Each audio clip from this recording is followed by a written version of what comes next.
don't know why.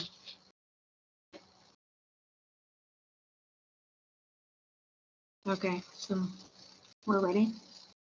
All right. So my hope is to get to know your role, what you do with Southern, how it relates to STEM, how it relates to helping students get into the STEM field, and just to get to know you a little bit as well. So if you could just say who you are, what you do here, and maybe a couple fun facts about you that people might not know, maybe some hobbies or things you like. Yeah, that would be great. So my name is Dr. Sarah Rowe. I've been at Southern for 10 years now. It's my 10-year anniversary. Congrats. I had a, I guess you'd call it a zigzag path into what I do, but I think that resonates with a lot of students. I really thought for a very long time that I wanted to go into medicine. It was hard for me to recognize that maybe I wouldn't be happy doing medicine. Maybe I wanted to do something else.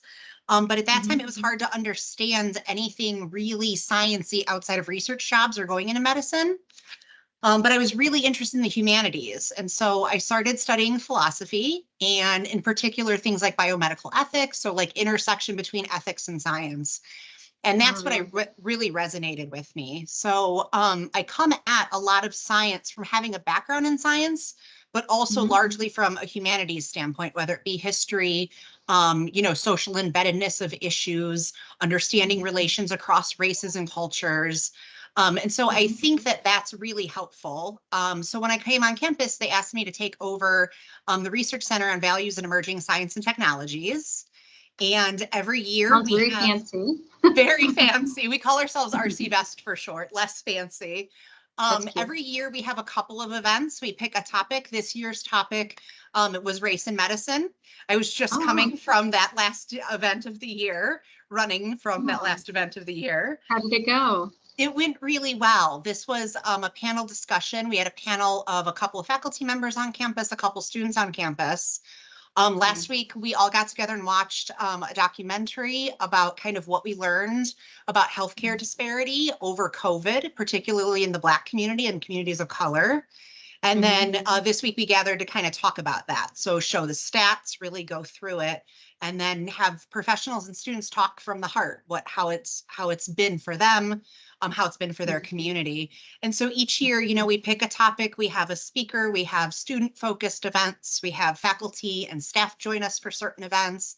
And it's just a cool way to work with students, add to the community at Southern, and also get to know people for real instead of just seeing them either in the classroom or through a Zoom meeting. It's really neat to see.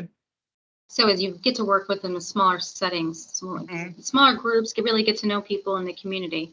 And it sounds like you're working with people outside of Southern too, and networking and working towards a greater good, especially with disparity in race with science or medicine and treatment. So, and I know at Innovation Hub, the STEM Hub, we also are trying to help encourage women and people of color to get involved in the STEM field because they deserve those opportunities as well.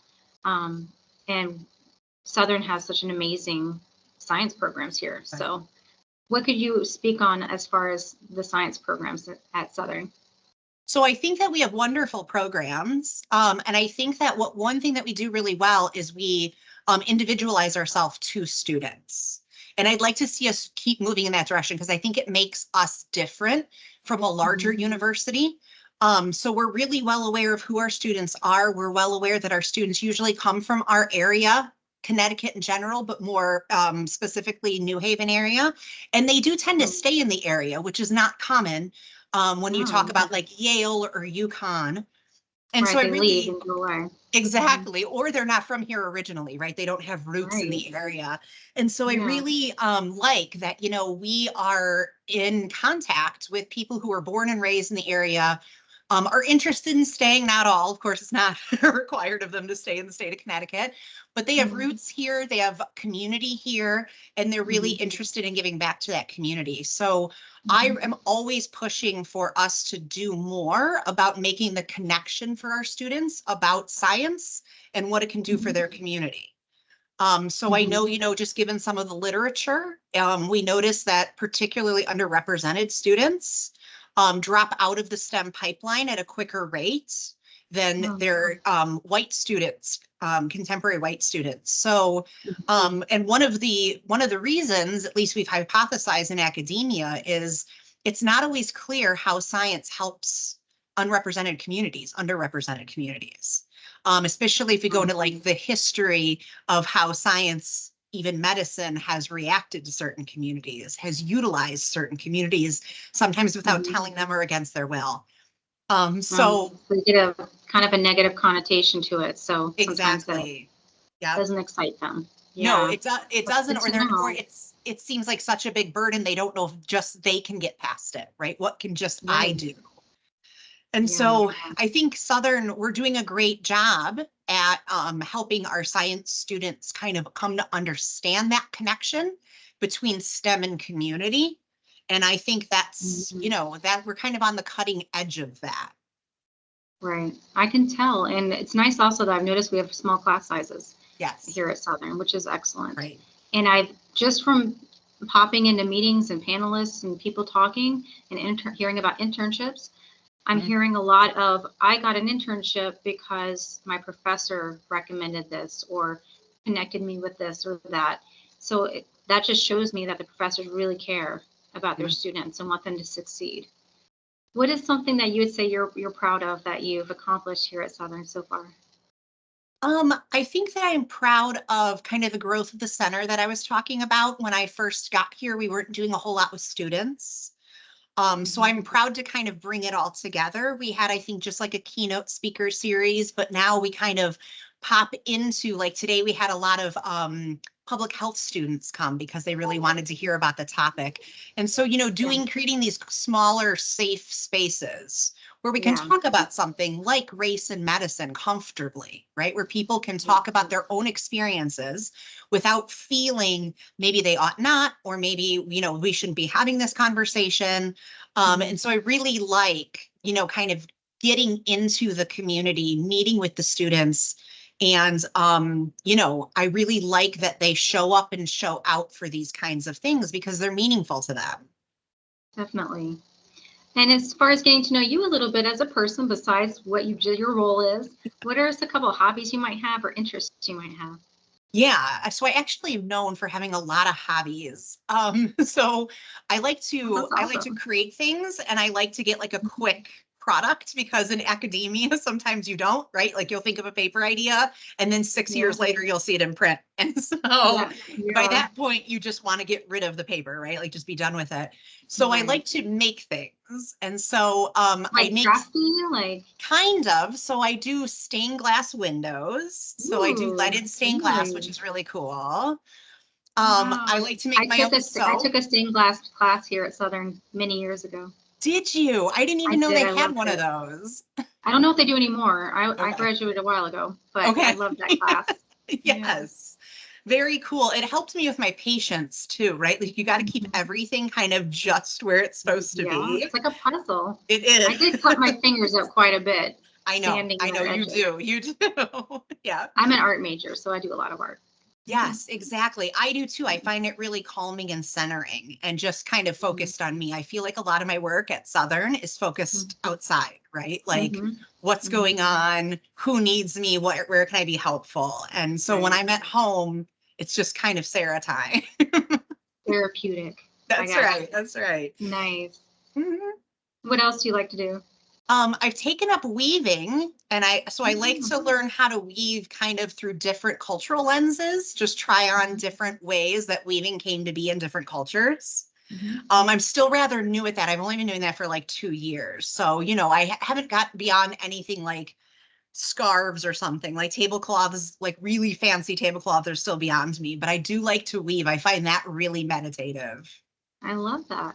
I'm not good at that. That's awesome. Yeah. All right, now we're going to do really quick, fast questions for like 2 minutes. I'm just going to throw them at you. Coffee or tea? Coffee in the morning, tea at all other times. She's like both. Dunkin' or Starbucks? Starbucks. I didn't grow up near a lot of Dunkins, so you just kind of learn as a younger person what you go with. But out here, Dunkin's easier usually. True. It's everywhere, right? Right. Burgers or pizza? Pizza. Good choice. Mountains or beach? Oh gosh, beach most likely, but the mountains have their place too. Don't get me wrong. But I'm really into relaxing lately, and beach does that for me. Yeah. Let's say, amusement park or book club? Book club for sure. I hate large crowds of people who don't know where they're going, and I love a good book. Oh, that's great. Thank you. So what would you recommend for either a person of color, woman, or anyone who is struggling to stay in the STEM field? What would you recommend to them? I think that while we're trying our best to create a community for them on campus, if they can just keep an eye out for people who are trying to do that. It's not a bunch of us. You may not, take their classes, but there are people on campus who are trying to create spaces, trying to create mentorship opportunities, realize how hard that journey might be for you. A, because we've done it ourselves, or B, we just want to make it easier on you. So in some way, just keep an eye out and try to connect, talk to friends. They may be able to lead you to a faculty member or a community member on campus that's really doing something, and then becoming a part of that community within our broader SCSU community. Right. I hear you. So don't be afraid to reach out to professors, friends that are at school with you, maybe classmates, Yep. Advisors, academic advisors, Yep. or there's so many resources on Yep. the college campus. Just say, can you steer me in the right direction? I want to go this direction. And Yep. they'll tell you who to reach out to. And That's most right. people are more than willing to help. Thank you so much today for sharing a little bit more about yourself and about the hard work that you do here at Southern. I applaud you for that, and we appreciate it. Thanks for your time. Thank you so much. Bye-bye. All right. All right, thanks for recording it. If you could just